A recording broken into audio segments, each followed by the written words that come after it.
Elements of graphic design, they are simply the building blocks of a design. That's the smallest unit in any design. So it's the makeup of a design. When you break down a graphic design, you're going to get these elements. So it's a kind of the building blocks. That's the elements that when you follow certain principles and theories, you can join them together and produce a graphic design. So we have up to 7 elements of graphic design. We have number 1, line; number 2, color; 3, shape, texture, space, form, typography. So these are the building blocks of a design. Using certain principles and theories, you can bring them together and form a graphic design. So without these elements, there is no graphic design, because they are the smallest units in every design. So the first one, which is line, we have many types of line. We have straight line, curved line. When it comes to straight line, we have diagonal, horizontal, vertical. We have many types of line. So all these lines have theories guiding them. There is a way you are going to use a line. It's going to mean something psychologically, just like we have waves. This wavy line, whenever you want to describe maybe flow of water, you can use such line to describe what you want to describe. So all those elements have principles and theory and rules behind them. Then we have shapes. There are many types of shapes. We have the geometric shapes and the organic shapes. So looking at these are the geometric shapes: square, circle, triangle, star, and the rest. They are geometric shapes because you can use ruler to produce these shapes. Then we have the organic shape. These are the type of shape that you cannot use a ruler to produce. They are basically shapes that exist in nature. You can see leaves, rocks, and the rest. So all these shapes they are not shapes that you can produce using a ruler. So that's why it is not a geometric shape.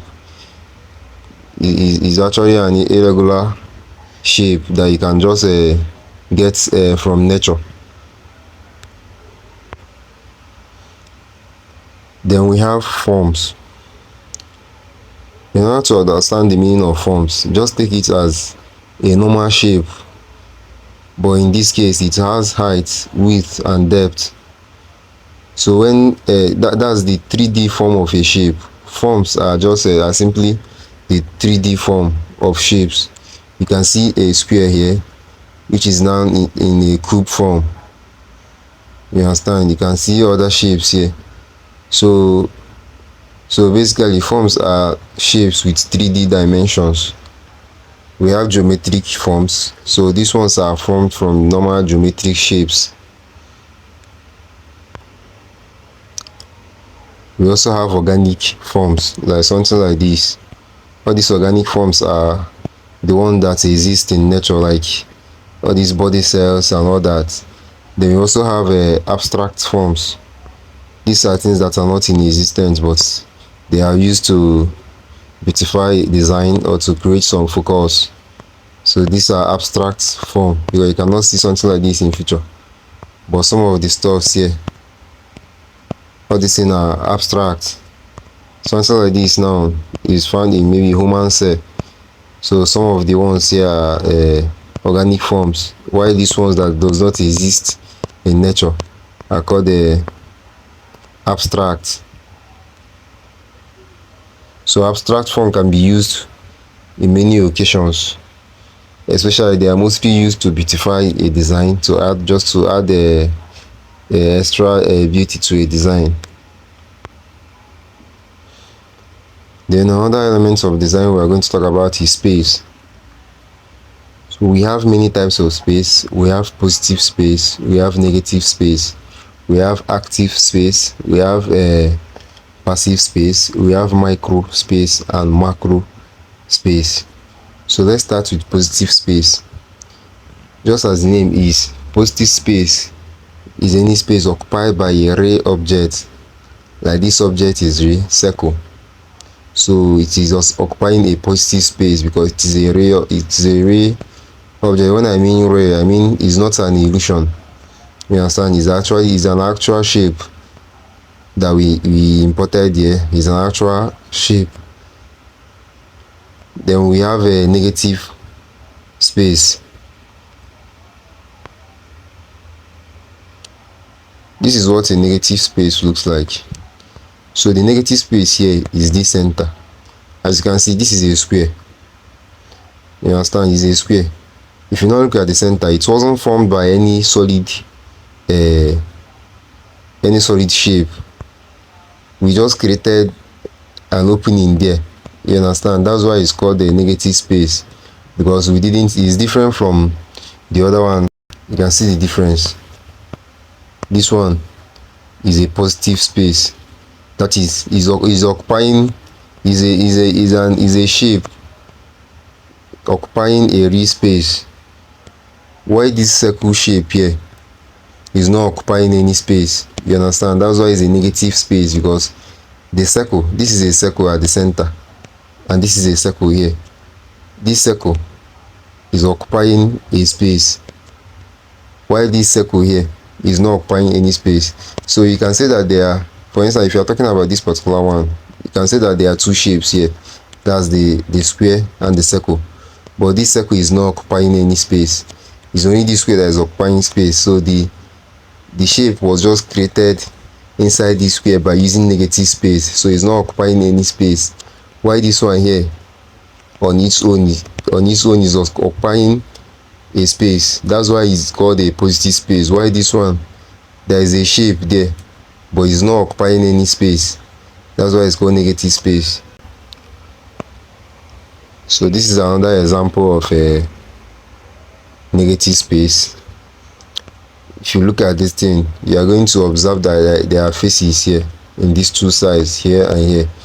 You see the nose, the mouth, but in the actual sense, the only object here is this cup. This is a cup, but because of the artistic way it was created, it's now looking as if there are faces here.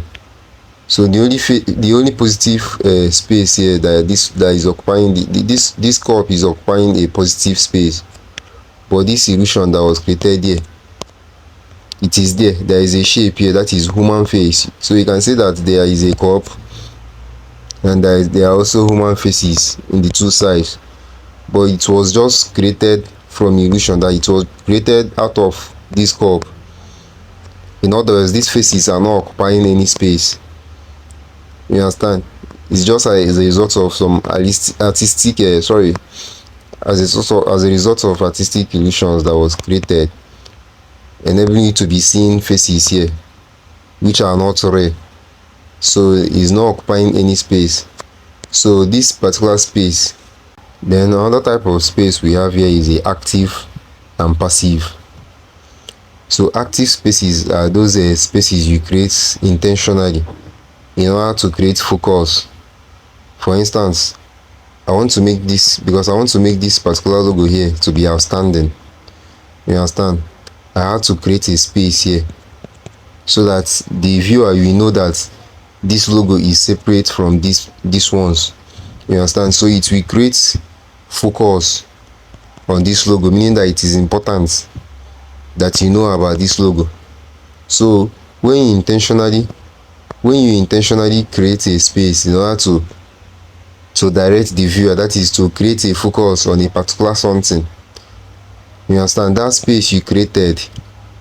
So this space I created here in order to give a focus or more attention to this logo is an active space. You understand? Then we have passive space. This one is given, these are write-ups. You understand? Creative Rogers, then the rest of the write-ups. So this is just like the heading of this whole write-ups here. So this space I gave here, we just enable the reader to be able to understand the text here. You understand? It will enable them to read it well, to know that they have to read this one first, this first one that is bold, before they read this one. So this space I gave here is just to enable the reader to be able to read it. That's to enhance the readability of the whole text. It's called a passive space. While this one that I created in order to create a focus on an object is called active, because I did it intentionally to create a focus on this logo. While this one is what I did in not to create any focus or on the heading, but just to make it able to be read by anybody that is looking at this design. You can be able to read it without having any issue or struggling to understand what is written there. So this is an example of where active and passive space we are not used well. You can see there is no active space, so you can this logo didn't stand out. Then there is no passive space. The reader will find it out. It will take the reader time before he or she will be able to read the message past here, because we didn't create that space to enable them to read the first line and enter the other line. So this is a wrong use of active and passive space. It wasn't used. You can see the effect. So when you are doing your design, you have to take note of the spaces. So if you know the reason that this thing should have an active space, then you create a space there. So as you can see, without space, your design will just will not be bleeding. You understand? Your design will not bleed. Everything will just clog together, which will make it very difficult to read. Then we have the micro white space. So these are the small spaces in your write-up, the spaces between lines. You can see the spaces between line, even the spaces between any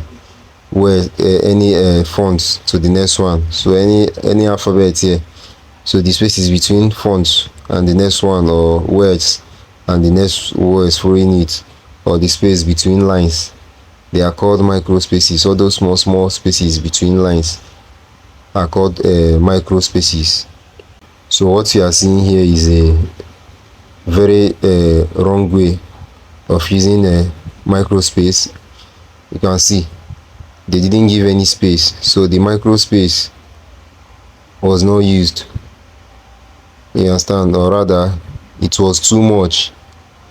You cannot be able to read it, so you have to strain your eyes before you can be able to read this. That's why spaces are very important. Without space, your write-offs will not bleed. Everything will be clogged together. Then we have the macro white space.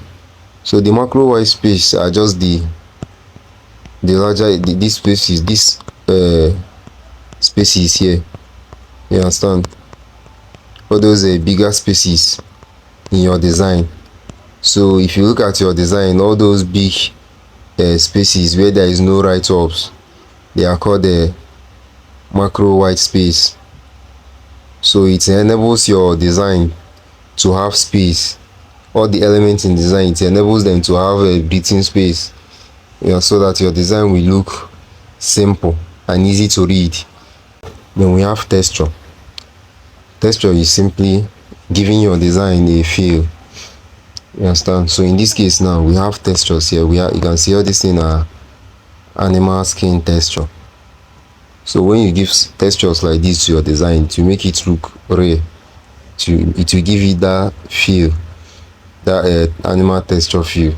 So texture simply adds a feel to your design, or anything that you want to add texture to, it will add feel to it. There are many textures you can use while doing your design. You can see these are more textures you can use for your design. You can see this one. All these things are textures. You can see this particular texture, a paper texture. So maybe you are designing, you need to add a rumpled paper like texture.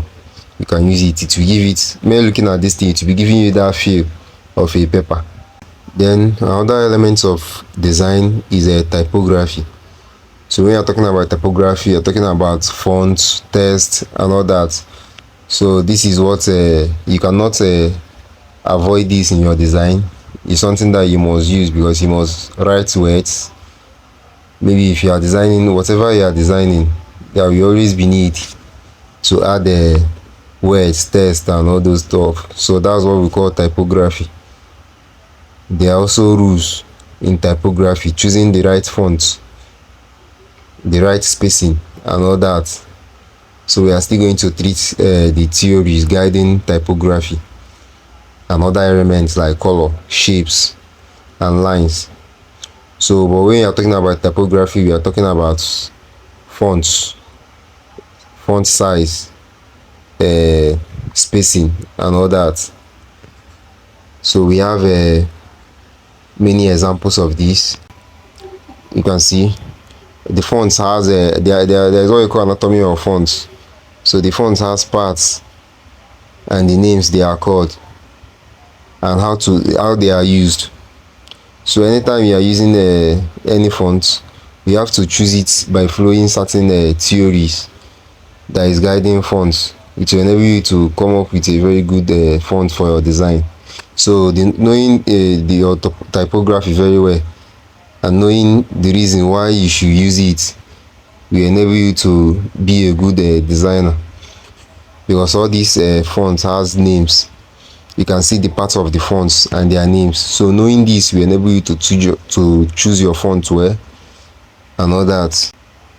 You can see typography consists of letters called fonts. So we can treat this thing in the next session. We can treat typography so that we understand it better and how to choose fonts, because it's very important. At the end of your design, you might design something that is very okay, but at the end of the day, the choice of fonts will spoil your work. So typography is a very important element of design that you need to understand the principles guiding it and how to use it in your design. So these are more examples of typography. You can see the anatomy of fonts. You can see the names of all the parts of any font. So knowing all these things will help you a lot in choosing the type of font you need, depending on the type of design you are doing. So these are the fonts, these are the elements of graphic design. So in the next tutorial, we are going to be discussing the theories guiding some of these elements of design. So see you in the next class. Bye for now.